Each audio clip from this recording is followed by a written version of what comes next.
Caffeine நம்மளோட மூளையில எப்படி வேலை செய்யுது? நம்ம மூளையில ஒரு குட்டி குட்டியான பார்க்கிங் ஸ்பாட்ஸ் இருக்கு. அதுக்கு பேரு ரிசெப்டார்ஸ்ன்னு சொல்றோம்.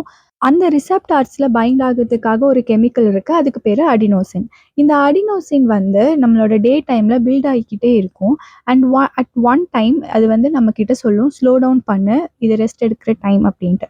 கெஃபீன்க்கு அடினோசின் மாதிரியே ஒரு ஷேப் இருக்கு. இதனால தான் நீங்க காஃபி குடிக்கும் பொழுது, அந்த அடினோசின் போய் பார்க் பண்ணக்கூடிய இடத்துல, இந்த கெஃபீன் போய் பார்க் பண்ணிருது அந்த அடினோசினுக்கு பதிலா. இப்போ அடினோசினால அந்த ரிசெப்டார் கூட அட்டாச் ஆக முடியாது. அந்த பார்க்கிங் ஸ்பாட்ல போய் அது பார்க் ஆக முடியாது. அதனால பிரெயின் வந்து டயர்ட் ஆகாது. அதுக்கு அந்த "நீ வந்து டயர்டா இருக்க" அப்படிங்கிற அந்த சிக்னலே குடுக்காது. ஸோ, இப்போ என்ன நடக்கும் அப்படின்னா, உங்களோட மூளை அதிகமா டோபமைன உருவாக்கும். இந்த டோபமைன் எதுக்காகன்னா, ஃபோக்கஸ் நல்லா பண்ண முடியும். அண்ட் ஆல்சோ குட் மூட் வந்து ப்ரொமோட் பண்ணுது. டோபமைன் கூட நார் எபினெஃப்ரினும் ரிலீஸ் ஆகுது. இந்த நார் எபினெஃப்ரின் எனர்ஜிக்காகவும், எப்பவுமே அலர்ட்டா இருக்கணும் அப்படிங்கிறதுக்காகவும் இருக்கு. கெஃபீன் வந்து சென்ட்ரல் நர்வஸ் சிஸ்டம்லயும் வந்து ஆக்டிவேட் பண்ணும்.